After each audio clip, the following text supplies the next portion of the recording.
So what's another step that Jesus will take in removing those who disrupt the peace? Well, let's look at another chapter in the same book, Revelation chapter 19.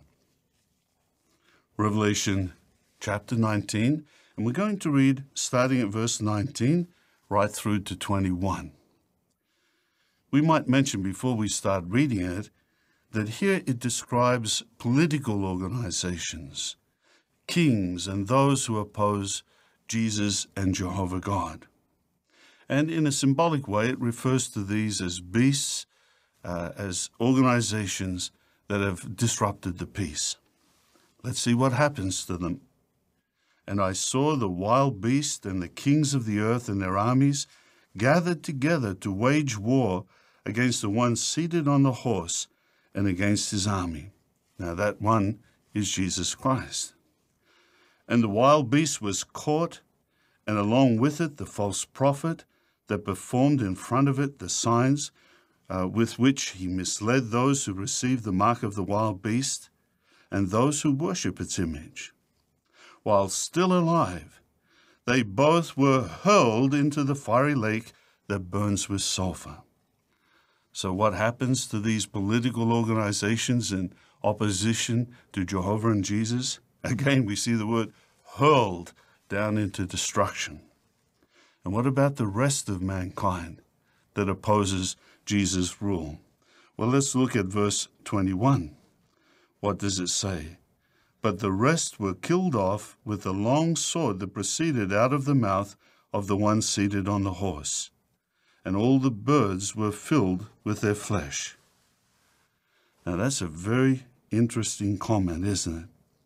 It helps us to see here that all those who oppose Jesus will be destroyed in the Battle of Armageddon.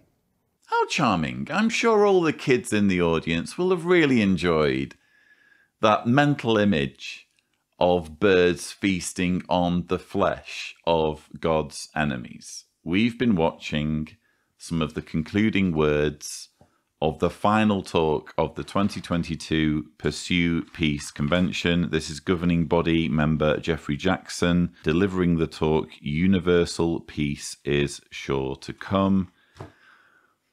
What can I say? Again, he's doing my work for me.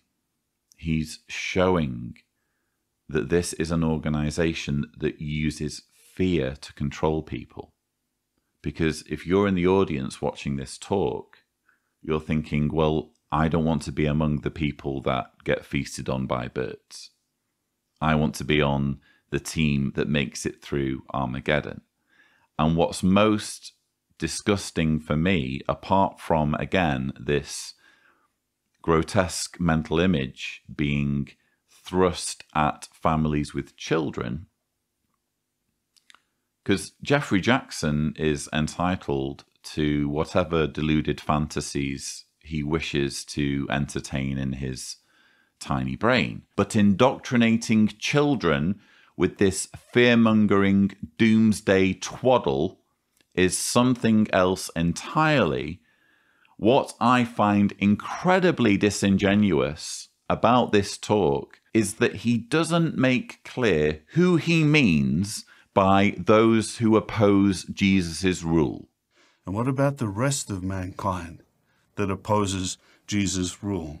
It helps us to see here that all those who oppose Jesus will be destroyed in the Battle of Armageddon. All those who oppose Jesus will be destroyed in the Battle of Armageddon. Don't you mean all those who aren't Jehovah's Witnesses, Jeffrey Jackson? I think that's what you really mean.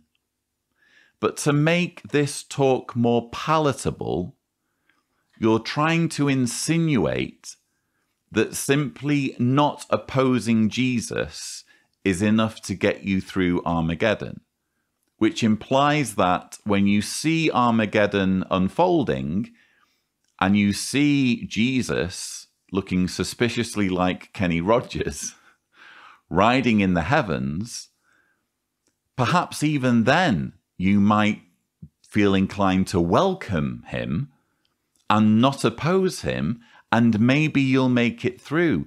This is the sort of loophole that you'll be searching for if you're in the audience, thinking, well, I would never oppose Jesus riding in on the heavens with his bow and arrow. I wouldn't want to oppose him. He can do what he wants, and then I'll make it through Armageddon. It's not that simple. And to drive this point home, I've alluded to this text earlier in the rebuttal, but maybe we should actually read it just to make it crystal clear, because I know there will be Jehovah's Witnesses commenting on this video saying, oh, how dare you say that we teach that all non-Jehovah's Witnesses will be killed. I refer you to the Watchtower of 2019, October. This is from pages 11 and 12. We need to help people understand how important it is for them to take their stand for Jehovah and his kingdom. This means trying to motivate people to make the truth their own by applying what they learn, dedicating their life to Jehovah, and getting baptized. Only then will they survive Jehovah's Day. It's right there in the publications.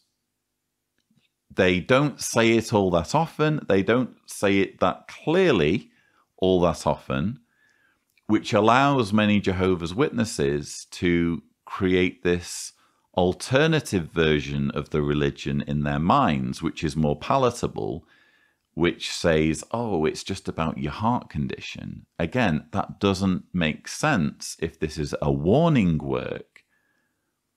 The literature, every now and then, states it plainly that you have to be a Jehovah's Witness to make it through Armageddon. And yet, disingenuously, because he is a charlatan and a shady huckster who's out to deceive people, Jeffrey Jackson, rather than simply saying all non-Jehovah's Witnesses will be killed, he says all those who oppose Jesus' rule will be killed.